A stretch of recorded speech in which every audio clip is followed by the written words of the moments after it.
Այս տարի տնտեսության աշխուժացման մեծ ակնկալիքներ կան հատկապես տարվա երկրորդ կեսին։ Այդ իմաստով դրական ազդակներից մեկը եւ տարվա ամենախոշոր ֆինանսական ներարկումներից կարելի է համարել ավելի քան 200 միլիոն դոլարի ներդրումը, որի պայմանավորվածությունը նախագահ Սարգսյանը ձեռք բերեց Արաբական Միացյալ Էմիրություններում կայացած ներդրումային համաժողովի ժամանակ։ Հայաստանի համար չափազանց կարևոր է ծոցի երկրների հետ առևտրատնտեսական եւ ներդրումային գործակցության խորացումը։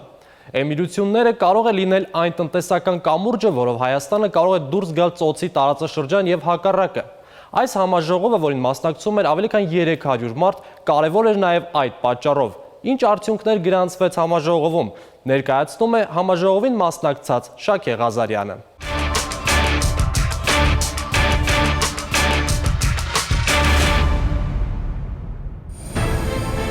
Աշխատանքային այցին ինչպես պաշտոնականին դրոշներով, պատվո-պահակախմբով։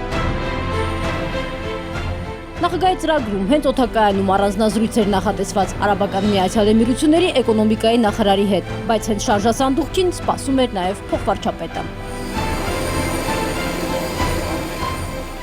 Շեյխ Մանսուր բին Զայեդ Ալ Նահյանը որոշել էր անձամբ դիմավորել նախագահին, էքսպրոմպտ դեմ առ դեմ, օդակայանի այն հատվածում, որը թագավորական ընտանիքի անդամների համար է։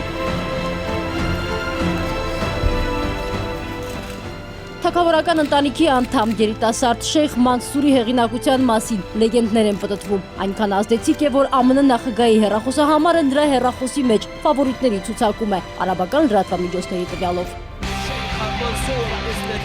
Քաղաքական ու գործնական դաշտում հեղինակություն ունենալուց բացի Շեյխ Մանսուրը հրաշալի ձիավար է, նրան են պատկանում նաև Մանչեսթեր Սիթի, Նյու Յորք Սիթի, Ալ Ջազիրա ֆուտբոլային ակումբները։ Էմիրությունների ազդեցիկ ֆիգուրներից մեկի հետ էլ նախագահ Սարգսյանը անցավ արդեն գործնական փուլին, ներդրումային քննարկումներին։ Գաղափարից գործի ճանապարհը կարճ էր 4 ամիս։ Հայաստան Արաբական Միացյալ Էմիրություններ ներդրումային համաժողովի պլանը հենց այս հանդիպման էր գծվել անցած նոյեմբերին։ Այդ օրը նախագահ Սարգսյանն ու Աբու Դաբի Էմիրության թագաժառանգ Մուհամմեդ բին Զայեդ Ալ Նահյանն ինչի մասին խոսել էին կատարվեց։ Դրանից հետո 4 ամսում մի հանդիպումը մյուսին էր հաջորդում։ Մեկ արաբ գործարարներն էին Երևանում, մեկ հայ պաշտոնյաները Էմիրություններում։ Ի վերջո գարունը եկավ խոշորագույն բիզնես ֆորումն էլ հետը։ Էմիրատներում խոստումնալից համաժողովին պատրաստվելիս ոչ մի դետալ բաց չեն թողել։ Ֆորումի անցկացման վայրից սկսած արևելյան ամբողջ շքեղությունն այդտեղ էր, ինչն ամբողջացվեց 300 գործարարների ներկայացվածությամբ։ Տարեկան նվազագույնը կես միլիարդ դոլարի արտահանում, 200 միլիոն դոլարի ներդրում, սա որպես սկիզբ։ Առավել քան 50% այս տարի էլ աճ կունենանք առևտրաշրջանառության։ Արաբ գործարարների աճքը միանգամից մի քանի ոլորտի վրա է՝ գյուղատնտեսություն, դեղագործություն, IT, բանկային հատված, էներգետիկա։ Տեղեկություններ են հավաքում, զրուցում, ճշտում, հենց տեղում պայմանավորվում։ Մեր կառավարությունը պատրաստել է ներդրումային փաթեթներ, որոնք գտնվում են իմ անմիջական ուշադրության ներքո։ Մենք կողջունենք եւ կաջակցենք Հայաստանի տնտեսության տարբեր ոլորտներում